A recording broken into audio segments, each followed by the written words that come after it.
In this guide, I'm going to show you how you can fix the 3D animation not working here on an iPhone for iOS 26 and onwards. Before we do dive in this guide, make sure to like the video and subscribe to the channel with all notifications on. It really does help in the channel and lets us know that you want more content like this. We'd greatly appreciate it. And if at any point you do have any questions, ask them down in the comment section below and I can help you out further. But first things first, let's cover compatibility. Now, the 3D animation obviously only works on an iPhone 12 or newer. And on top of that, you do have to have iOS 26 or newer. While an iPhone 11 can run iOS 26, it does not have this feature. And on top of that, not every single photo is going to work. You're going to have to choose a compatible photo, usually something like a selfie or a clear centerpiece photo taken with your phone after updating to iOS 26. Or if you do have a phone that was compatible with Apple Intelligence when that first released, it's going to work as well. But for example, we're going to go ahead and go into my photos and we're going to choose, I guess, this picture right here in order to go ahead and do this.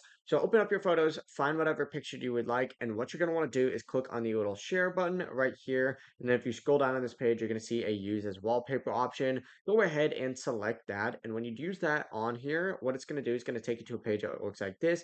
And in this like bottom right-ish corner, you're going to see this little like 3D looking like section with a cross through it. Go ahead and tick that on and it's going to generate that space. And as you can see, now we are 3D. After you do that, go ahead and hit add up in the very top right. It'll have you set as a wallpaper pair. And after you do that, your lock screen is going to have that 3D animation effect.